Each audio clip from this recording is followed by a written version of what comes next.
La leyenda de Cantuña nos remite a la explicación del origen de la iglesia de San Francisco, en donde un indígena ingenuo, torpe y sucio le entregan de pronto la responsabilidad de construir este templo. Y dada la incapacidad natural del indio, este se vio obligado a pactar con el mismísimo diablo y sus macabras huestes para el levantamiento de tal empresa.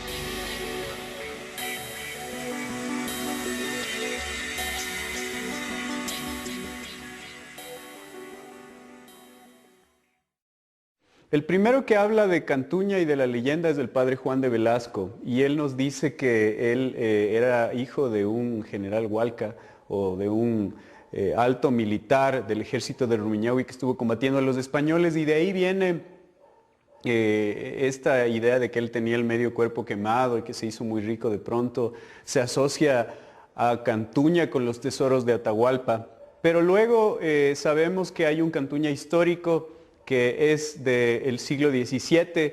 Este Cantuña era un herrero, que era una profesión muy respetada y además era alcalde de herreros de la ciudad, entonces definitivamente fue un hombre muy rico. Una de las cosas ricas de las leyendas es que nos crean fotografías de la época a la que corresponden. Entonces, más allá de lo interesante que puede resultar la historia de Cantuña, la leyenda de Cantuña, vos te puedes dar cuenta en el ambiente en el que aparece justamente de estos prejuicios y de estos estereotipos. Entonces ahí está la respuesta. La respuesta está en que era sospechoso que un indígena llegue a ser tan rico. ¿Qué de eso que nosotros ahora pues lo veríamos de una manera terrible? O sea, ¿cómo es que estos prejuicios dieron lugar a una leyenda que además es una leyenda tremendamente conocida? Bueno, está bien, pero ¿qué sucede ahora en el presente? ¿Cuántos de esos prejuicios todavía nosotros seguimos alimentando? Ahora, tú podrías también un poco fantasear y decir que tal vez el Cantuña de la leyenda no es de este mismo Francisco Cantuña, porque Cantuña es un apellido que hasta ahora existe mucho y está muy relacionado con el Valle de Quito. Entonces, puedes jugar un poco por ese lado también, imaginar que quizá un ancestro de el Francisco Cantuña del que estamos hablando ahora quizá fue el que originó la leyenda. No sabemos, pero en definitiva es importante lo que dice también el diablo cuando está contando la leyenda, que tal vez esa piedra que falta está en la tosudez de seguir insistiendo en que nuestro querido Francisco Cantuña no pudo hacer fortuna por su trabajo honrado.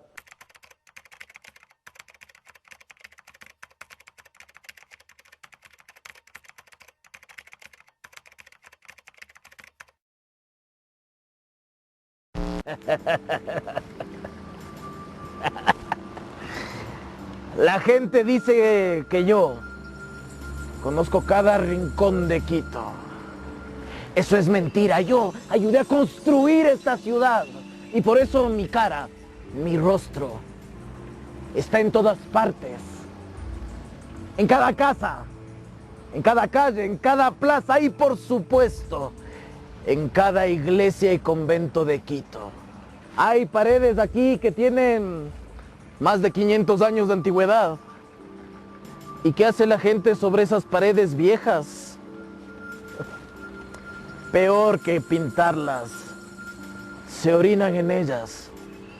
Que para mí de alguna manera es simbólica. Aún existen ecuatorianos que insisten en orinarse sobre su historia. Y aquí es el escenario de una de las leyendas más conocidas de Quito. Un chisme terrible sobre mí.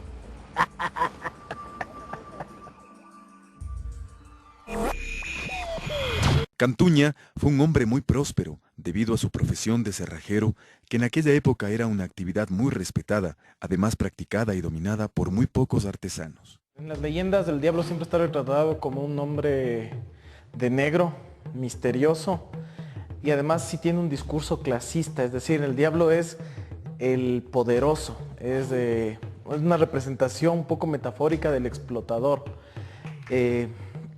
porque incluso en algunas leyendas aparece como un hombre de ojos claros, de tez muy blanca.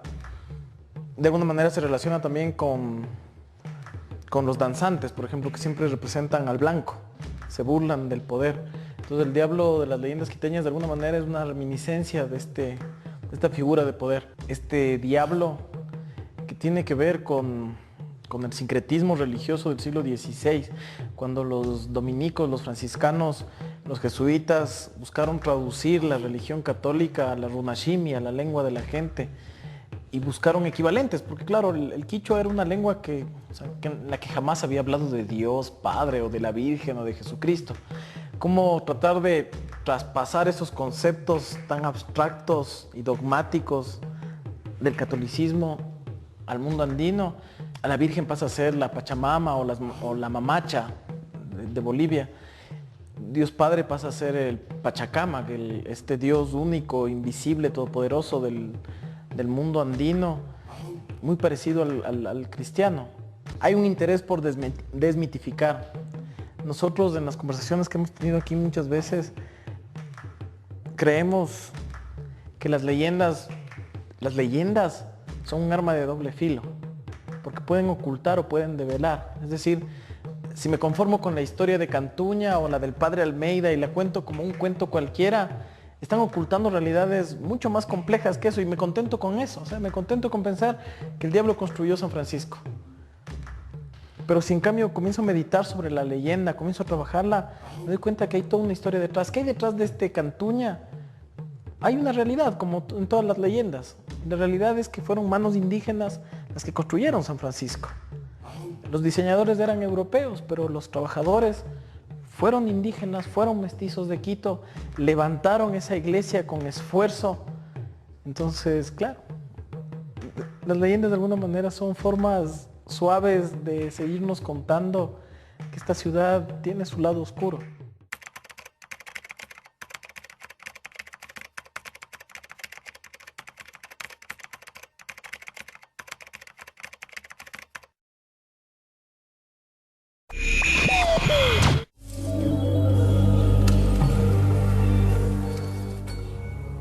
Dicen que usted construyó el atrio de San Francisco.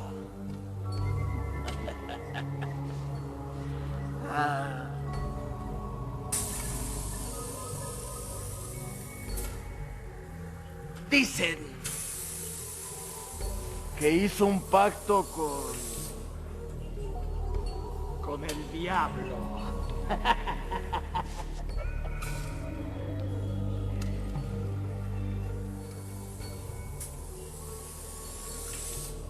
Cantuña,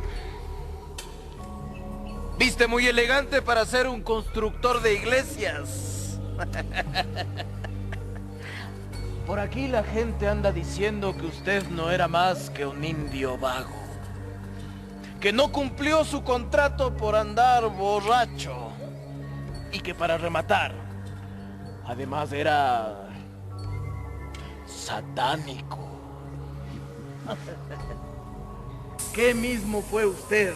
¿Fue arquitecto, alarife, albañil, picapedrero? ¿Qué fue?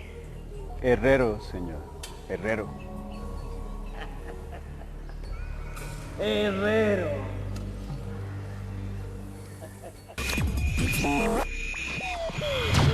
Así es, efectivamente los herreros, especialmente los que estaban relacionados con los cerrojos y las seguridades, tienen que haber sido artesanos muy cotizados o artistas incluso, porque ¿cuál era la forma de poner bajo resguardo las propiedades de uno? Pues estos cerrojos que los construían normalmente los herreros. Además, deben haber tenido la habilidad para fabricar copias de las llaves y demás. Entonces, no solamente eran artesanos muy calificados, muy talentosos, sino también personas de confianza. Es decir, tú no le entregas que te fabrique un cerrojo a alguien de quien vas a sospechar que te puede hacer una copia de la llave o que puede inmiscuirse un poco en tu vida. Entonces, debe haber sido un hombre de mucha confianza. Además, el alcalde de los herreros de la ciudad debe haber recibido encargos muy importantes de la gente más rica de la ciudad y de ahí también debe haber venido su fortuna. Entonces, efectivamente ahí sí hay una injusticia con el Cantuña histórico, con el Francisco Cantuña que mandó a construir la Capilla de los Dolores, hay una injusticia. Ahora, tú podrías también un poco fantasear y decir que tal vez el Cantuña de la leyenda no es de este mismo Francisco Cantuña, porque Cantuña es un apellido que hasta ahora existe mucho y está muy relacionado con el Valle de Quito. Entonces, puedes jugar un poco por ese lado también, imaginar que quizá un ancestro de el Francisco Cantuña, del que estamos hablando ahora, quizá fue el que originó la leyenda. No sabemos, pero en definitiva es importante lo que dice también el diablo cuando está contando la leyenda, que tal vez esa piedra que falta está en la tosudez de seguir insistiendo en que nuestro querido Francisco Cantuña no pudo hacer fortuna por su trabajo honrado. Aquí es donde termina esa historia. Aquí, en la capilla de la Virgen de los Dolores. Allí, en la parte baja del retablo, se lee hasta nuestros días 2 textos del siglo XVII. Ver el lugar donde está enterrado, porque allí está Cantuña. Pero fuera de este lugar, corriendo furioso como un chisme, corriendo de boca en boca, de casa en casa, vive el otro Cantuña, el de la leyenda. Que todos sepan la historia de Cantuña, el indio que engañó al diablo. Porque solo entonces, él y yo viviremos por siempre.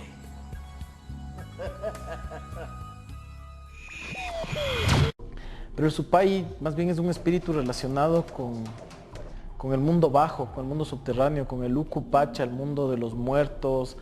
Y parece que por ahí fue la asociación, es decir, mundo subterráneo, muertos, debe ser el infierno, Supay debe ser el diablo. O sea, ahí aparecen estos fenómenos como el de los mineros de Bolivia que le piden ayuda al tío, al diablo para bajar. En algún momento de las rutas que hacemos, el diablo, el personaje del diablo dice que en tal caso no le llamen diablo, prefiere que le llamen Supay, porque el Supay es un espíritu que no es ni bueno ni malo, solo cumple los deseos de la gente. Y si el deseo era conocer Quito, pues ya está cumplido. Y ahí es donde entra este diablo, más bien eso, en esa dualidad. Porque en el mundo andino puede convivir el bien y el mal, pueden ser complementarios. Y eso de alguna manera representa este Supay. Y todas las leyendas de Quito tienen eso, tienen un trasfondo mucho más complejo y a veces mucho más rico que la leyenda en sí misma. No es una coincidencia que la mayoría de leyendas que se cuentan en Quito tienen que ver con sacerdotes que no tenían vocación, por ejemplo. Era un problema grave de Quito. Llega un punto en que un obispo del siglo XVII, un obispo del siglo XVII, emite decretos para prohibir que los sacerdotes quiteños asistan a los matrimonios o a los bautizos o a los funerales de sus hijos y nietos. Dice, si un obispo, y el decreto dice, sean estos legítimos o ilegítimos. Entonces pues dice, si un obispo tuvo que ya emitir una cosa oficial al respecto es porque a ratos eso se salía del control.